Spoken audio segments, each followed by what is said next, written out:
Hi guys, it's Jessica, and welcome to this edition of the Quotation Bank Revision Tutorials, designed to help you in preparation for your GCSE English Literature exams. In these videos, we take key scenes, themes, and characters from the text and provide a great model for how to go about analysing them precisely and how to get the most out of them in an exam, as well as providing you with the framework for an excellent revision activity you can then do on your own. The Quotation Bank has guides for a variety of GCSE texts available on our website, Amazon or online, so go and have a look, as well as follow us on social media. And if you find this video useful, don't forget to give us a thumbs up and subscribe here on YouTube.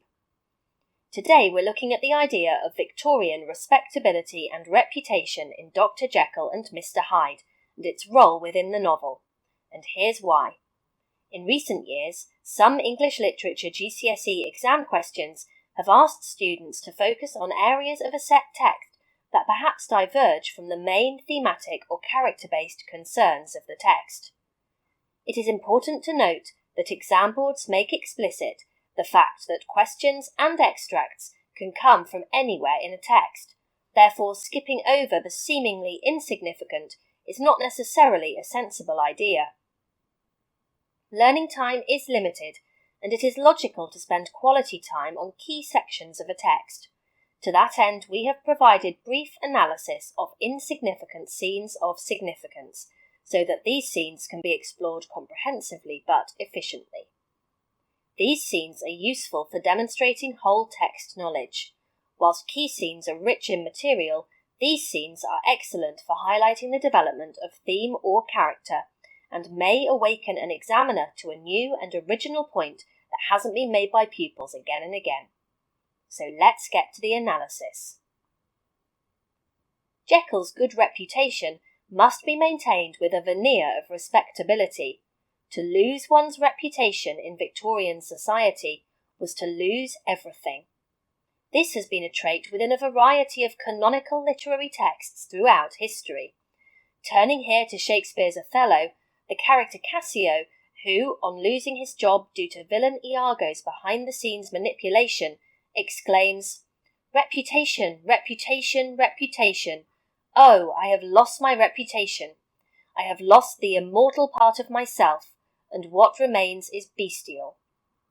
Similarly, Jekyll's privileged position in society allows him no room for misdemeanour, nor an outlet for his desired freedoms. However, in reality, members of the upper class often use their position in society as a protective veneer, a reflective cheval glass, like the one Jekyll owns, to deflect any insight into their misdeeds, drug use, and debauchery. Such behaviour is alluded to with Jekyll's friends also. Enfield is described to be walking back from some place at the end of the world, about 3 o'clock of a black winter morning. And later we learn that the well-known, beautiful and innocent Danvers Carew is walking in the small hours through the streets of London. Where had both men been? Where were they going at such a time? At the very least, we know both witnessed despicable acts, further emphasising the dark underbelly of not only the people of Victorian London, but also the space itself. Arguably, more genteel Victorians saw themselves as civilised and acting within prescribed moral boundaries. To transgress these, as Jekyll has, gives rise to the terror Hyde initiates in those who see him. Why can't other characters quite put their finger on what it is that's wrong with him? He is not easy to describe and is deformed somewhere, and yet Enfield can name nothing out of the way. Perhaps evil is indescribable. Moreover, this creates terror because Hyde reflects the evil inherent in all of us, which also makes it so hard for Enfield or anyone else to define. Indeed, the mere sight of this evil is enough to kill Jekyll's foil, Dr. Lanyon, who functions as a symbol of rational Victorian science and as a warning against Jekyll's tempting brand of balderdash. Now, once you have got to grips with this material, it is important to make sure you know what to do with it in the exam, and we can certainly help you with that.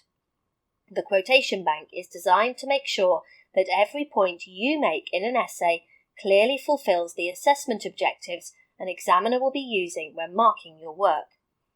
Every quotation comes with the following detailed material. Interpretation. The interpretation of each quotation allows you to fulfill Assessment Objective 1, responding to the text and giving an informed, personal response. Techniques. Using subject-specific terminology correctly, in this case the literary devices used by Stevenson, is a key part of Assessment Objective 2. Analysis. We have provided as much analysis, Assessment Objective 2, as possible. It is a great idea to analyse the quotation in detail. You need to do more than just say what it means, but also what effect the language, form, and structure has on the reader.